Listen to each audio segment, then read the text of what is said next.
Hey, it's Steve Zotke at the WeatherTech Brian Redman Invitational. We're going to be talking to Derek Drinkwater and his beautiful tribute Briggs Cunningham Monstre that ran at Le Mans in 1950. Looking forward to it. Stay tuned.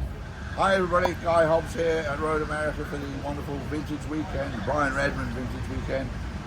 I'm here with Derek Drinkwater, who is driving Le Monstre. And from what I've heard, Derek's a bit of a Le Monstre behind the wheel. Derek, tell us about the car. Well, I had this passion once I went to the Revs to actually build it. So I saw the photographs, and we've got the sedan, so we've got the first one, so which we raced in 2016, and we had the passion to build this one. And Pat said, well, we're not sure we should or not, and then she found the donor car, and then we got to it in 5 months. Build the car and then race it at Le Mans. So the underneath the car is a genuine 1950 Cadillac. It has a 5.4 331 Cadillac motor. It has the sail box. It's got 3 on the tree and all Cadillac suspension. So it's just been rebodied, but it's entertaining. Now, you say rebodied. It's the strangest looking body I've ever seen on a race. Who came up with this? Well, what Cunningham done, he had a good friend, Grumman, I hope I pronounced that right, and Grumman had a division that did good dust cropping planes, and they came up with the idea of the wind tunnel to produce this body originally. Now, the stock Caddy basically just had upgraded suspension and brakes.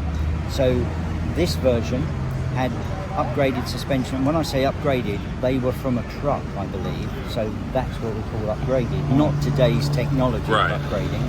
Still drum brakes, and he wanted to rebody it to make it faster. Now, this at the Le Mans Straight was 13 mile an hour faster than the sedan. But it had a number of firsts, so as far as we understand, it was the first American car, possibly in Europe, to go in a wind tunnel. Although it was a mock-up wind tunnel, it's still a wind tunnel. It was the first production Cadillac engine to race. So another first. And from what I understand, it had two-way radio. I believe it only worked when it went past the pits because Le Mans is so big. Right. So it had two-way radio. And there was a number of other things, just little things. The rear number actually lights up in the dark. Oh. So he was an inventor. Oh, that's not the right word. Far before his time, to come up with, because most of this was his idea, passing on to everyone else. And also the boat tail, I believe, the workers, so it's an aircraft design, but the workers were into boats. That's why we got the boat tail. So there's a number of, and even things, it has double rear lights. So if one light goes out, they've still got more lights. Oh, okay. Right. So, he was an innovator. Innovator, that's the word. Yes. So, but to comply with the rules at Le Mans, they took a long time when they saw the car, because in the rule book it didn't say you could rebody a car, but it didn't say it couldn't. So he was probably the first person to sort of not break the rules, but use the rules.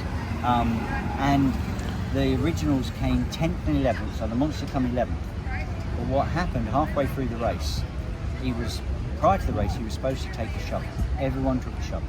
Right, yes. He said, I've got no room for a shovel. So he didn't take a shovel. Halfway through the race, a dog ran out in front of him. He swerved and got stuck in the sandbank. And then he got stuck in the sandbank.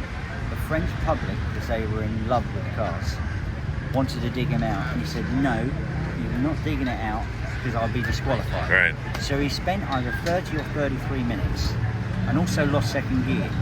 And I've worked out that if you take that time and a little bit of poetic justice with second gear, he may have come second. Oh, wow.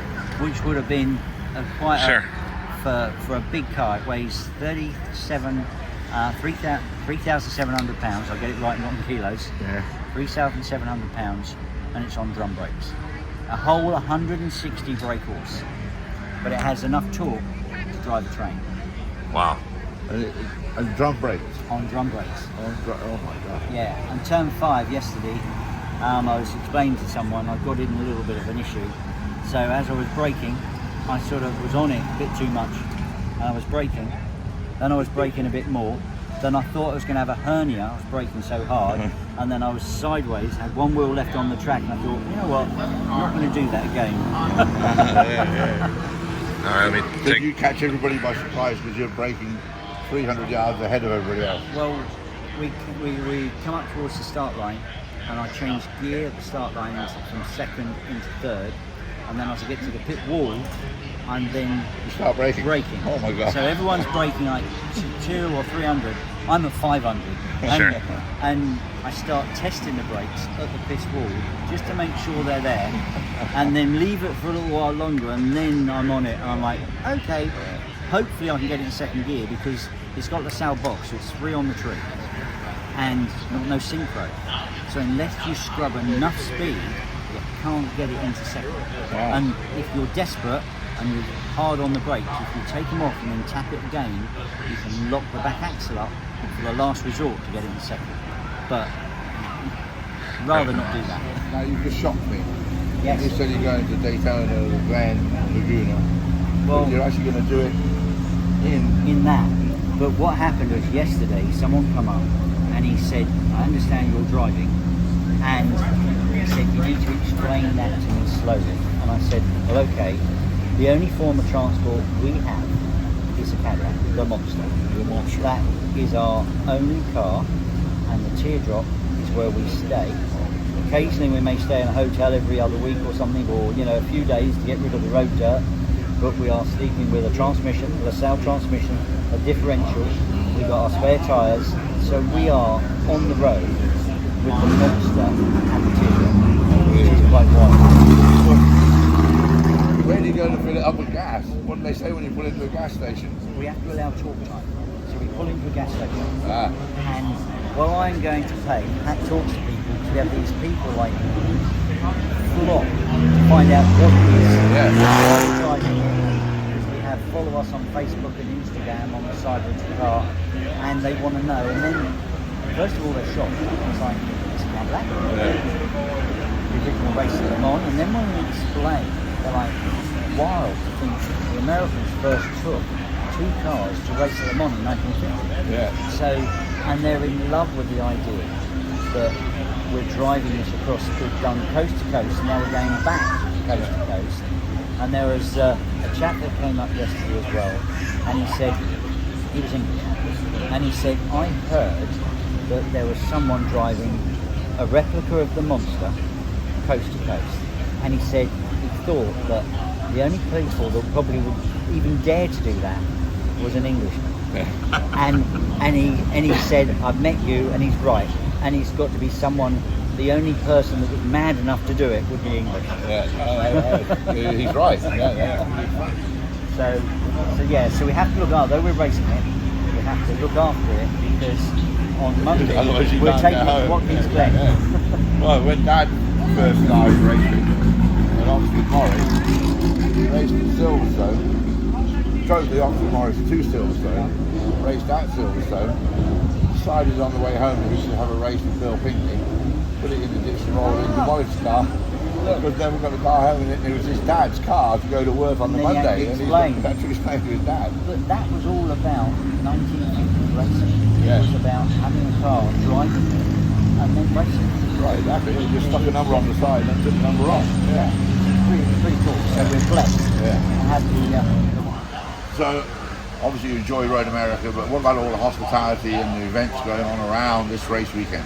Well, it all started off, there's a couple of people that we met that do marshalling, and we asked them what was their favourite track, and they said Road America. So on our journey, we knew we had to get Road America in, and we were so keen to get here, because just in case we had any problem, we're going to do the tourist bit as well, but we didn't do that. We got here 2 days early, and we parked outside, and we thought we'll go into town, and the track phoned up and said, what are you doing? I said, well, we're just getting some groceries. They said, get your butt back here, come in early, we've got a space for you, and they've been brilliant. I mean, the hospitality from the track, and looking after us, have just been second to none, because it seems like every now and again someone pops up and says, do you need something? Right. And it's been great. And I'm speechless with the way the track has supported us and the public. I mean, I thought it was going to have no voice today because there was that many people coming up yesterday. Pat and I were taking turns, and when we went something to eat, one of the other guys said, you need to have everyone round at one time and talk to them. He said there's so many people. Right. It's pretty neat when you go into town and the streets are all lined with people. Well, what happened is we watched the video and basically Road America, and everyone was saying there's thousands of people in the town. Now, we've been to a few car shows, Le Mans, different things, and I thought maybe that few thousand is two or one. And then everyone lines up, which is quite wild. And we're talking about race cars with no lights, with noise, with everything, are all allowed to go to a freeway in a town. And as we turned the corner, I mean, it was like everyone in America was there. I've never seen so many people. And they're screaming and they're and it's waving and we get there, park up, then all of a sudden, it's like if there's some disaster and everyone's filled the street. I just can't. I'm speechless with the love that the people around have got for the race cars and Road America, the track. And the track has got so many things. I've been round it and I adore it. It's got a little bit of the Le Mans feel when you go through the trees. So it has that bit of a feel. They filmed some of the movie Le Mans here. And then also it has some of the feel of the sharp corners that maybe the smaller tracks. And the drag around turn 5 up the hill. It's difficult because I've raced at Goodwood, I've raced at Mon, I've done Spa. All the tracks have got something. And this has just got something for the drivers but also the public. Because everyone can have a golf car and they can drive at different places and be involved and just sit there. And some of the Le Mans, you stand at the Porsche curb and you're probably there all day, all weekend, and that's your place because it's too big. But the public, the track, just at some point we need to try and thank everyone because it's just been amazing. Now, one last question: have you driven the old track, the original circuit? No. Which you know you can do. No, I didn't. Well, when you're done here today, if you go into town, and you know where the sequence is. Yes. You start there and you'll see there's green signs. You turn left there. Just follow the green signs. It takes you all around the lake. Which is 4 miles. Right. Which is why Road America is 4 miles long. Okay. That's on my bucket. That'll be another bucket list. Oh wow. So but you can follow back and do it tonight. Well, we're going to stay on Sunday and then get all the kit together because whether people know or not, we've driven from Daytona to Laguna, towing a teardrop caravan with a race car, and then from Laguna to here, and then same thing, towing a teardrop trailer. So we're on that, and then we'll end up watching Skane. Oh wow! Quite wild. Yeah. And we're having a ball. Like, And of course, watching Skane's a lot like here. Yeah. In the Glen Motor Lodge, you have to go and visit that. Okay, it's another first. That'd be great. That's where all the Formula One guys used to stay back in the 60s. But I just can't thank everyone enough for the support we've had and the enthusiasm. Not for us on the journey, but also the Cunningham's cars. Although they're a replica, and I say there because we've got the other one. Although the Monster's a replica, we feel that we're ambassadors for the original, and the support people are giving that just for Cadillac and Cunningham is just fantastic. That's great. Well, we're glad you're having a great time here at Road America and Elkhart Lake. Yes. Welcome and good luck. Thank you.